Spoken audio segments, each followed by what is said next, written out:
Oh, geez. Hi, folks. Didn't see you there. We're back today with another episode. Again, we've got somebody I'm excited to talk with because every time he comes along, he tells me things I've never heard before, and it blows my mind. We've got Vijay Prashad. What's going on, brother? Well, it's nice to be with you. It's freezing cold in Santiago, and also we had a national emergency because it rained. It's a little like the day it snows in Atlanta. Everything shuts down, and when they say snow in Atlanta, it's less than an inch. So yeah, that's where we are. A Chileans. beautiful city surrounded by mountains, but people get scared of the rain. Hey, man, rain makes the flowers grow. You need both sunshine and rain. That's it. So, look, let's get serious here. A lot of hornswaggling going on in the world, and everybody knows how painful that can be. If you've been to the proctologist, it's a painful process, depending on how big the horn is. But in all seriousness, the United States, one of the biggest problems as far as obstacles to world peace. And what's going on in Ukraine right now is incredibly sad in the sense that this prolonged proxy war that's going nowhere. China has stepped in and given a peace proposal plan, okay, for Ukraine. 12 steps, something like this. And apparently it got rejected. So I wanted to get your take on what's this interpretation of the plan? Why was it rejected? Does this include, are they going to give back Crimea? Well, what's the real story here, Vijay? Well, the first thing is that this war has been going on for 2 years. For the last 6 months or so, the battlefield has been pretty fixed. There's some Russian gains coming in from the north, but it's a pretty fixed battlefield. It's not like Russia now is trying to take territory which it wants to hold. This is bargaining fighting. If the Russians get, say, so many square kilometers extra, they'll bargain it away for the land corridor between the Crimea and Russia itself. They don't have a land corridor. They had to build a bridge because the Ukrainians cut off water supplies to Crimea after 2014. So there's some movement in the battlefield, but really not much, which is what provokes the question of why not a negotiation. So in January, the Chinese released a really interesting 12 point, it's really principles, 12 principles towards a peace between the two countries, Ukraine and Russia. It's a proxy war, but principally Ukraine and Russia have to negotiate this down. And the plan included things like wheat shipments. It included things like a ceasefire. It included, basic elements of what two sides negotiate when they've moved from a disagreement to war. It's a basic set of principles, nothing really to reject. What was rejected was that China put it on the table, and who did the rejecting was, if in effect, the Europeans and the United States, because the Russians said, "Look, we are willing to use this document to start a conversation directly with Zelensky in Ukraine." Now, interestingly, the West, which increasingly has become troubled by the fact that it's not leading things. The reason they rejected the Chinese principles, which are pretty anodyne, again, it doesn't talk about land transfers. There's nothing. It's just to start the conversation.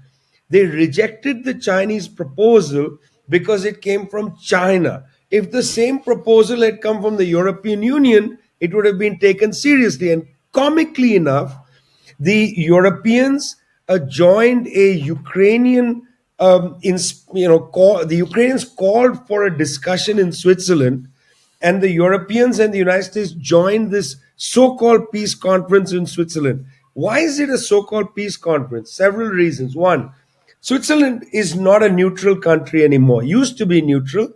In this conflict, Switzerland has gone behind Ukraine. So it's not like they are meeting in neutral terrain. Zelensky invited the Europeans, the United States, invited, Chinese, the Brazilians, Mexicans, a lot of countries, but didn't want the Russians there. Strange. How can you have a peace conference where you don't invite one of the belligerents? Anyway, the conference was held and there was a long discussion. China refused to come, saying, "We can't come if you don't invite Russia." Makes no sense. So they didn't come. But a draft document was produced in Switzerland. India, Mexico, Saudi Arabia, and Brazil rejected the document. But even this document, which Brazil, Mexico, Saudi Arabia, India rejected, even this document basically copies almost verbatim six of the points from the Chinese 12-point declaration because the document is anodyne. It's basically cookie cutter for any conflict. So obviously they copy pasted those. They also seem to copy paste the text that Putin had released, saying this is what could be a beginning of a negotiation. Now, interestingly, Zelensky said at this meeting that we need a negotiation. Zelensky's deputy head of intelligence gave an interview to The Economist saying we need a negotiation. So the Ukrainians say negotiation, the Russians say negotiation, but the Europeans are saying let's send in NATO advisors into Ukraine. The Europeans are saying let's give you weapons that allow you to target Russian ICBM early warning systems. By the way, the Russians have not used ICBMs in Ukraine. There's no threat of using ICBMs, and yet the Europeans. So the Ukrainians and Russians say, let's talk, let's get out of this. The Europeans and the United States saying, no, let's prolong the war. That's where we are. It's really bizarre. Oh my God. It's Yeah. embarrassing. It's embarrassing. I come from the global north, and everything we do domestically and abroad is just to fuck with people. Like we're mean, evil at this point. The people are nice. The people of the country are nice, but the politicians, everything, it's really bad. So I wanted to ask you too, and this people don't really know about this. Maybe I know Joseph Stiglitz wrote a book about the IMF and the World Bank, but what role is the IMF and the World Bank and shady institutions like BlackRock and Blackstone are playing? Because there's this correlation between like, they institute these neoliberal policies or they lend money to Ukraine and then they say, well, when you can't pay it back, we're going to make you deregulate and privatize and do an austerity and stuff. And we're seeing the same thing in Argentina. I mean, so can you explain a little bit about IMF, World Bank, and the neoliberal policies and how that kind of can lead to regime change in some cases? Well, regime change in almost all cases, just different forms of regime change, right? So, hedge funds, investment platforms, and so on, like BlackRock and companies like that, including Goldman Sachs and very big, private and public hedge funds. Public because they are publicly floated. These funds are in it to make money. I mean, that's what they are there for. They're in it to make money. And so they look at any economy around the world and they make a calculation. How do I get out of regulations in that country in order to make the most money? And how do I basically prevent competition from damaging my ability to make profit? This is what the big funds and big multinational corporations want. They're pretty transparent about it, and that's who they are. That's their quote unquote nature. They are designed to make thumping profits. That's what they are. Now, you have a barrier suddenly. A country says, look, we don't want to let a company like BlackRock or Goldman or even mining companies come in and make all the profit. We want to benefit. We want to regulate the situation. We want to maintain some kind of sovereignty over our currency. We want to create all these instruments. They want to exercise the sovereignty of their government, of their people, and not allow a company like BlackRock to come and take over the sovereignty, a kind of financial colonialism. So they set up all kinds of barriers. Well, interesting. Then shows up the International Monetary Fund and the World Bank and other entities. And they say, well, look, you need a loan to cover your balance of payments. If we're going to exercise our judgment to help you get the loan, you're going to need to deregulate. You're going to need to stop maintaining sovereignty of your currency. You're going to need to allow capital convertibility.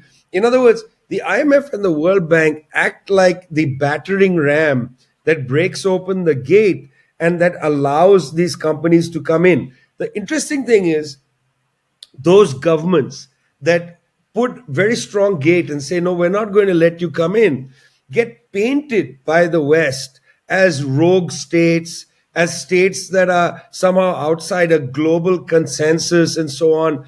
And then you can, without having the IMF conduct a kind of financial regime change, you go and you assault them. You have sanctions policies. You might even go to war against them. Argentina is interesting. Argentina has had a long history where the government has simply not been able to exercise sovereignty over its currency, over the economy, nothing. Why? Because they are in debt to largely very wealthy bondholders in Western countries who refuse to allow Argentina a proper haircut. What is a haircut? A haircut in financial terms is quite simple. You owe me $20,000. Now, the thing is, you only earn $15,000 a year. You can't pay me back the 20,000. If I want to get something back from you, I should allow our relationship to start with the something. I gave you loans 20,000. It was a bad idea on my part as well, because it takes two people to make a loan. You're only making 15,000 a year. So I say to you, look, pay me back $1,000 a year, and let's do this over 5 years. So over 5 years I recover $5,000 and I write off the $15,000, because the what you owe me is 20,000. That's the haircut. I give you a haircut. I say 15,000 of your debt to me is gone. Just pay me $1,000 for the next 5 years and we're done. The loan is gone. Well, the IMF and World Bank refused to allow, and the wealthy bondholders refused to accept any kind of deal where a country like Argentina or Zambia or other countries in pretty atrocious debt situation, they refused to allow them a haircut. So instead of creating a sustainable way to pay back the debt, they tighten the screws, and then they say the only way we loosen the screws is if you basically allow Washington, D.C. to design your economic policy, which means hand everything over to BlackRock. So, when you said sometimes leads to regime change, in fact, every time leads to regime change. It's just different forms of doing regime change. One is where you sort of just surrender in peace and turn over your finance ministry over to the IMF. And the other, of course, is that you hear the sound of the F-16s flying over you, and that's it. It sounds like a damn Scorsese flick. Like, if you don't pay, we're going to make you an offer you can't refuse, and if you can't pay, then you're gonna go bust. We're gonna I break your wrote legs. I did a book a couple of years ago with Noam Chomsky, and at one point I asked Noam, how would you best describe the United States government? And without batting an eyelid, he said it's a Godfather. Yeah. Okay. There you go. That's it. I mean, no, forget Scorsese. Let's go back to the original, the Coppola movie. Coppola. I mean, Yeah. that's where the line comes from. I'm going to make an offer you can't refuse. I mean, The Godfather. Yeah. And he says, that. I mean, look at the way it works in microcosm. It's exactly the same in the macro stage. We're going to whack you. Iraq, you're going to misbehave. We're going to whack you. We're going to take out your leader. Panama, 1989. You created, not you, but the CIA and the US government Hey, created Manuel Noriega. You may not have even been born when he was at work in the 1980s. He was a CIA agent in the 1980s. He becomes head of government in Panama. Then the US government says, man, the guy's corrupt, he's knee deep in the drug trade. Yes, because you allowed him to skim off the top while you were going after the people in the drug circles. You allowed him, so he's knee deep in the drug trade. What do? They send in the boats into Panama, block the canal, send in Apache helicopters and so on into Panama City. They bomb the city with aircraft. The helicopters land near the presidential. They grab Noriega, toss him into a helicopter, off into the Caribbean, lands on an aircraft carrier, goes to Miami, and they throw him in jail. That's the mob, man. That is the mob. There's no international law. There's no international criminal court. I mean, just imagine if, let's say, I don't know, the Chinese government sent a flotilla to off the coast of Israel. Helicopters fly into Tel Aviv. The city is bombed. They just grab Netanyahu, throw him on a ship, take him to China, throw him in a jail. that'd be nice. Interesting, right? By the way, Manuel Noriega is still sitting in a jail in Florida. Really? Wow. Yeah. Well, my alibi is I was a toddler, so I couldn't have been involved, or so you think. But yeah, but I mean, as far as so talking about that, but in the case of Georgia, obviously it smells like the same thing. You have all these protests, these opposition movement or whatever. Isn't this a similar situation? And can you compare it to also what was going on with Navalny? Because this all really smells like American CIA general action. Like this is what they do. The Navalny, this whole opposition figure thing in Russia is interesting. So after the Soviet Union collapsed, there were a lot of state assets sitting around. There were big companies, there were banks with a lot of wealth in them, which were all state owned. So US and European economists went to advise the new government, and what they advised was privatization.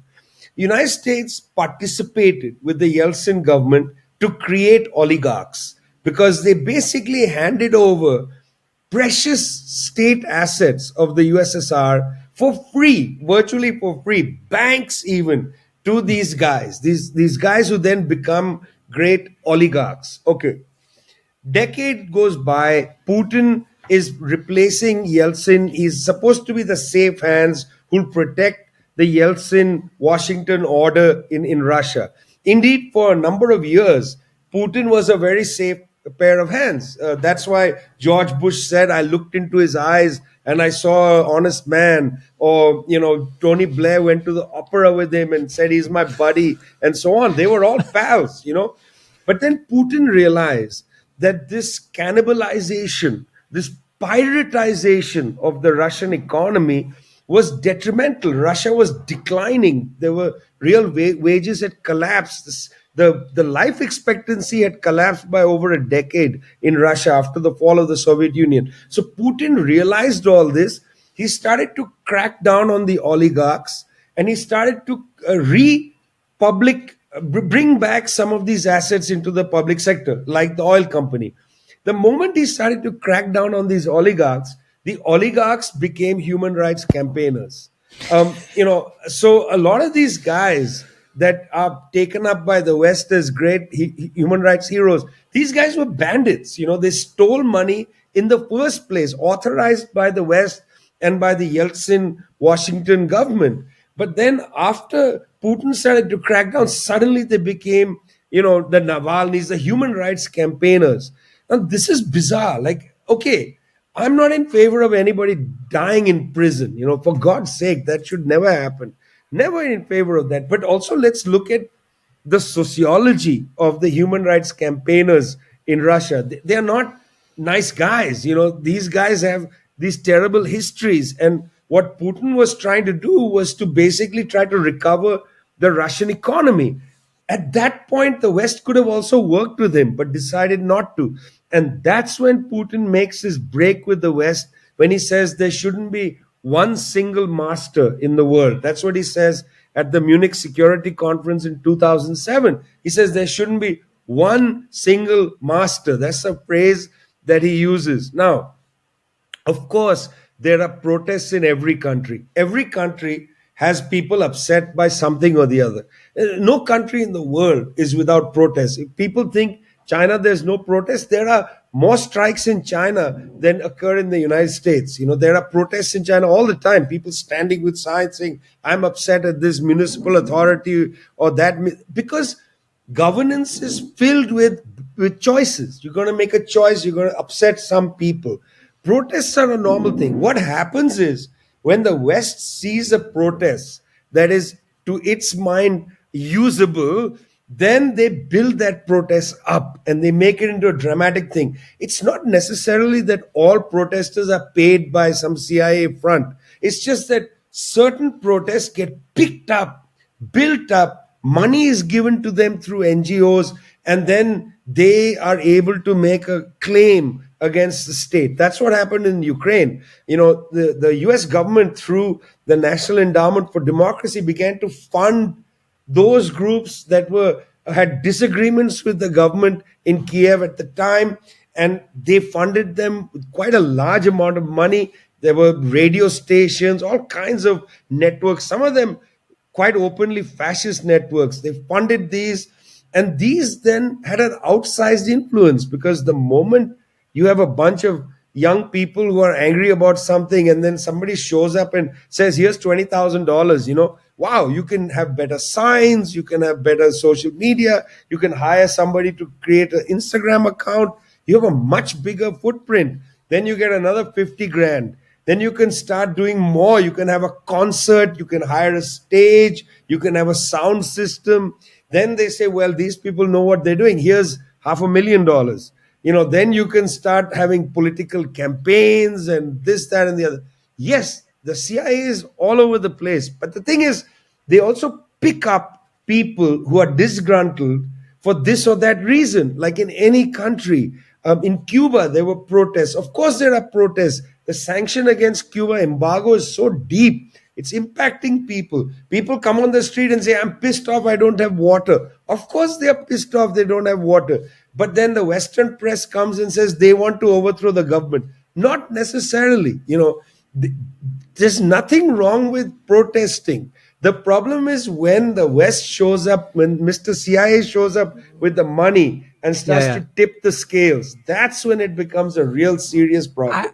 I mean, you had the Dalai Lama famously take money from the CIA, not because he was in bed with the CIA altogether, but that was convenient. It was a convenient guy. And Navalny, famously said immigrants are cockroaches, and then he goes off to Yale, which is famous for CIA recruiting. So I had my suspicions, but obviously activating any disgruntled foreign protests, and I'm sure they did the same thing in Venezuela.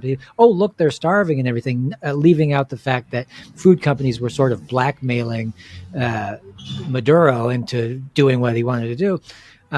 So again, this is Georgia passed a law. They said, well, what was it? It was we don't want. What was the law that was so controversial?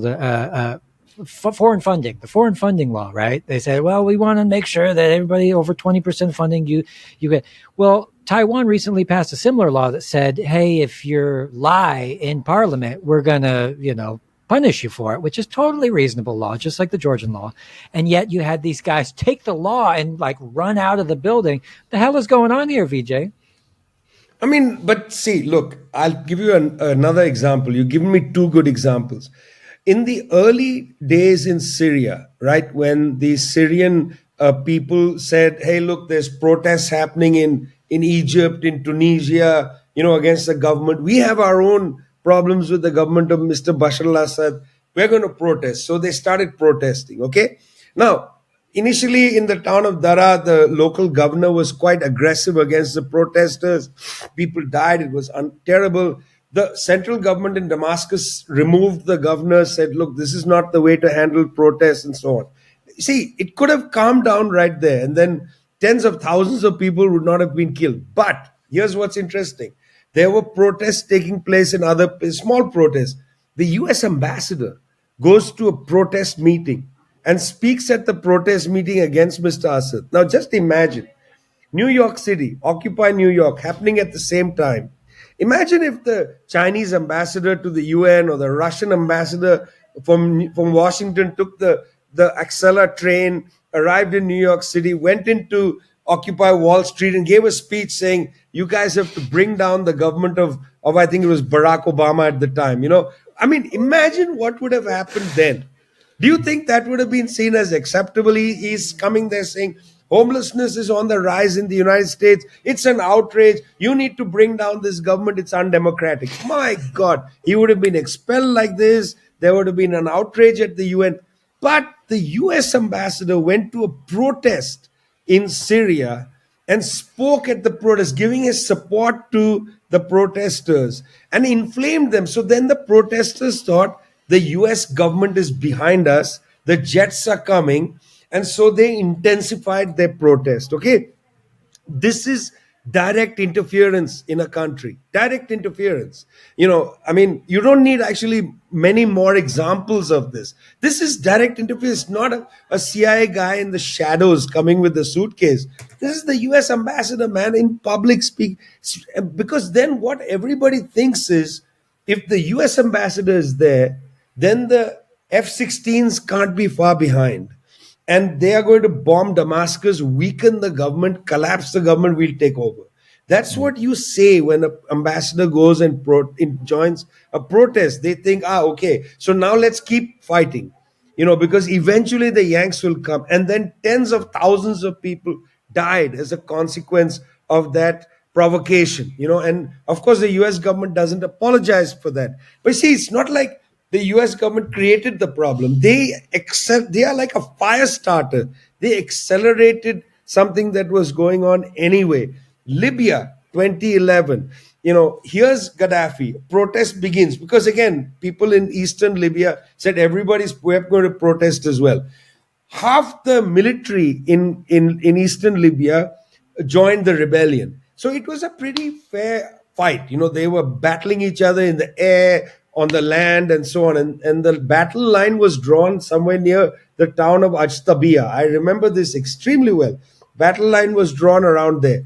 The Saudis and the Qataris said this is an opportunity to overthrow Gaddafi because they hated Gaddafi for all kinds of reasons. Gaddafi used to keep insulting them, and they're monarchs. They hate being insulted. He called the king of Saudi Arabia a dog created by the English, in public at an Arab League meeting. They hated Gaddafi. So they lied about Gaddafi and said that he was conducting a genocide. There was no genocide. Then NATO planes, France and the US, come and bomb the living daylights out of Tripoli. They, in fact, participate in the assassination of Gaddafi and create chaos. But this then sends a message saying when the Yanks join your rebellion, the planes are coming, and that creates its own history and an ugly, terrible history at that. So you have regime change at different registers, so people in Georgia, they say, okay, let's go and protest. And then, Biden standing up there says, I'm with the people in Georgia. Then they start thinking, oh my God, the planes are coming. Let's keep going. Let's not negotiate with the government, Let's go and burn down a police station because the Yanks are coming. See, that's the very dangerous thing that happens. This Yanks are going to help us syndrome is a form of regime change because, then you create intractable opposition. The Ukrainians, for at least a year and a half, refused to, when the war began, when Russia entered Ukraine, the Ukrainians immediately started negotiating with the Russians. They negotiated in Belarus, they negotiated in Ankara, in Turkey. They came close to an agreement. Then, in somewhere around June, July of 2022, Boris Johnson, who was then the Prime Minister of the United Kingdom, goes to Kiev and he tells Zelensky, we are behind you. The whole of Europe is behind you. United States behind you. Don't negotiate. They destroyed the negotiation. That was in June, July 2022. And so Zelensky then thinks, well, NATO is behind me. I'm a hero. Zelensky, who won political office on the platform that I'm going to build peace with Russia, suddenly becomes the warmonger in chief. This is the role of the West. The West comes in and says, our entire military power is behind you. Or if they don't say that, they intimate that by the ambassador going and talking, and people then believe, well, why should I negotiate? Politics is not about winning. Politics is about negotiation. That's what politics is. Now, revolutions are about winning, but nobody here is talking about revolutions. We're talking about the normal everyday politics. That's all wars end in negotiation, unless it's the armistice in Korea, which I don't know, they just refuse to have a end of that conflict. Neither side is allowing it. United States didn't want that war to end. It's not ended, but otherwise all wars end in negotiation. It's only this idea that if the West is coming, the cavalry is coming, to save the fort, only then do negotiations become impossible. And on top of it, they'll march around the earth saying NATO is purely a defensive force when, like you said in Libya, this is just not the case. It's double speak at the highest levels. And I hope to God that China would come at some point and liberate us. Speaking of, I wish you'd come and help us because we're dying over here. I'm part of the proletariat. We're drowning in medical debt and et cetera, et cetera. And the thing with the warships just went from Russia. They came down for uh, drills or whatever they do. They came down to Cuba, and it's big news. That big press conference Yeah. in the USA. Oh my God, Russian warships! Oh my God, oh my. They've been doing this since 2013. But when the United States does it, nobody bats an eye. They go through the South China Sea. They go through all these the Strait of Hormuz or whatever. No, doesn't matter. Nobody what happened to fairness. It's under the guise of spreading democracy that we're able to go and just do whatever the fuck we want. This is totally egregious and unacceptable, and frankly it has to end. Correct me if I'm wrong, but it seems like it's gonna come to an end here soon. The hegemony is kind of shriveling, isn't it? I mean, you know, hegemony shriveling is too strong because right now the NATO plus countries are responsible for three quarters of the world's military spending. 75% of the world military spending is spent by the United States, its NATO allies, and then countries like South Korea and Japan. That's incredible. China is responsible for just about 10% of global military spending. So NATO plus countries 75%, China 10%, Russia about 3 or 4%. Very small in comparison. So their military might continues to be unparalleled. And it's important to recognize one thing. United States, its NATO allies, very good at blowing up things, not so good at building them. Very good at blowing up things, not so good at building them even in the United States. The maintenance of bridges, that bridge that collapsed because of the tug hit in what was it, Delaware. Very bad at maintenance and building things. Like, for instance, it's crazy. In between Beijing and Shanghai, there's a train. The normal train runs at 300 kilometers an hour. That's just mind blowing. The Yeah. Acela doesn't even come one third as fast. There is no high speed rail that connects New York City to Washington D.C. There isn't. It's actually a slow Amtrak. train. Amtrak is Ac- pathetic. yeah, in comparison, and it's because there's no maintenance, not anything else. You talk to anybody who works in Western rail services, the UK. I mean, the UK doesn't have a good train that goes from Manchester to London. It was promised, it was supposed to happen, and at the last Conservative conference, Rishi Sunak cancelled the project. I mean, this is something. If you're sitting anywhere around the world, you're thinking, we want high speed rail. We don't want a military base. What we want is, we want good water services. We want accurate and good internet services. That's what people want. They don't want wars. They want development. And that's what, in a sense, the large BRICS countries are selling. Is they're selling a dream of better life, not a dream of danger. When US Secretary of State Antony Blinken goes anywhere, he sells a story of danger. Be wary of the Russians. Be wary of the Chinese. But most people around the world I don't understand why we should be wary of them. The Chinese are selling us cut price energy. And why should we? Sorry, the Russians are selling cut price energy, and the Chinese come off it. The Chinese are coming here and offering, they're offering Everything. investment for infrastructure. Exactly. Everything. Yeah. Why should we be afraid of them? What are you saying to us? It's incoherent. Waning hegemony or lessening hegemony, yes, certainly people are not buying the Western story anymore. But the military might is considerable, and it's scary. I hate it. I hate the fact that that's the last thing that they're really dependent on. We don't make anything, and all of our stock market, everything is based on speculation. But if you cross us, we'll bomb you to kingdom come. Exactly. How pathetic is it that Anthony Blinken goes up and butchers "Keep on Rocking" in the free world? Well, firstly, what's interesting is I watched the video of it. It's interesting that he doesn't allow the words, only the chorus. So maybe he actually doesn't know the rest of the song, because Neil Young wrote that song in the same way as Bruce Springsteen, at a certain, at an earlier period, wrote "Born in the USA." See, Springsteen's "Born in the USA," written and sung in 84, I think, was a critique of Reagan, because what he's talking about is, I just came back from Vietnam. That's the song is sung from the perspective of Vietnam vet. I came back from Vietnam, can't find a job. My house is, mortgaged. There's no schools. There's no this. I live in blight, and I'm born in the USA. It's ironic. I'm born in the USA. 10 years later, or 8 years later, or something, Neil Young he was trying to play. No, maybe it was just 5 years later. Was trying to play in the Soviet Union. Things got cancelled. George H.W. Bush was the president.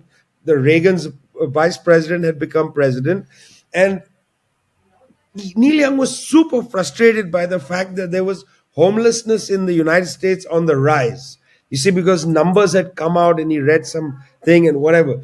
And so he writes this song, which is, if you look at the lyrics of the song, it's from the standpoint of someone who's saying, there's homeless people all over the place. There's like people starving. There's a person, a junkie, sitting there with a needle hanging out of his arm. And it's keep on rocking in the free world. It's ironic. It's the same as born in the USA. I mean, it's the same structure. Bro, they hijacked Woody Guthrie's song, "This Land Is Your Land," and when they would sing it at like big United States things, "This land is your land," they left out the part about private property where it's like he rejects private property. There was a sign, and it said no admittance. On the other side, it didn't say nothing. This side was made for you and me. For you and me, exactly. Yeah, and this is the way they hijack our culture. And dude, don't get me started on how they hijack music culture, because you have an encyclopedic knowledge of like everything, geopolitics, history. I know about music, and they hornswoggled us, man. They hornswoggled us. So we're not one song after the other that's played at these political events. Most of the songs are written for the exact opposite political ideology. I mean, Born in the USA is used by Republicans all the time. Keep on Rocking in the Free World is becoming the anthem of the Democrats, okay? Neither of these songs are appropriate for these parties. If they want to sing a song, they should go back to Lead Belly, where he writes about corruption in Washington, D.C.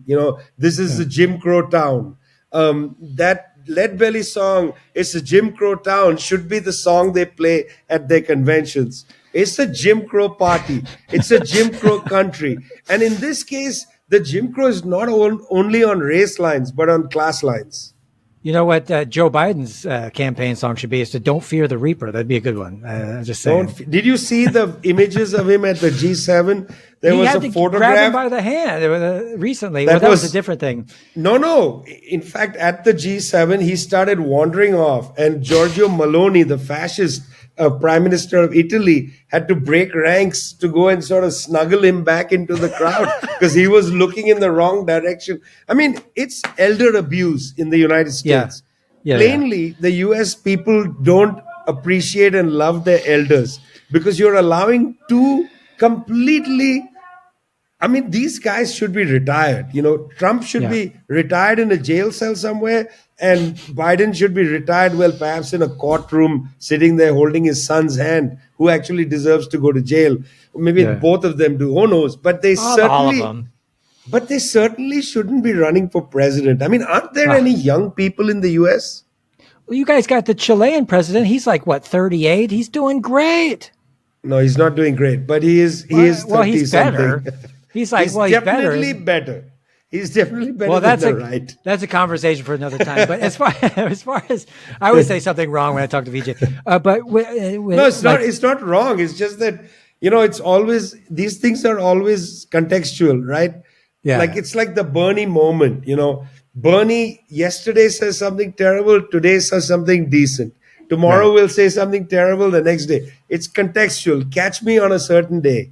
Okay. All right. But like our comrade Norman Finkelstein says, Biden looks like somebody who belongs in Madame Tussauds Wax Museum.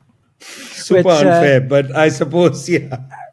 It's apt and it's hilarious, so I'll take it. You know what I mean? Look, I didn't get to even 3 of the questions that I wanted to really get to, but you know what? Look, come back, do it again. Fine. wonderful human being, Vijay Prashad. Pick up his books. You can get, Washington Bullets. What do we got here? The Darker Nations, A People's History of the Third World, Red Star Over the Third World. My wife got one about Libya. I think it was Arab Spring, Libyan Winter, The Karma of Brown Folk. He's written a whole wheelbarrow of books, folks. So go out and see what he's got available, and he'll come back again. We'll sign off. Stick around for a second. I'll talk to you afterwards. Bye, everybody.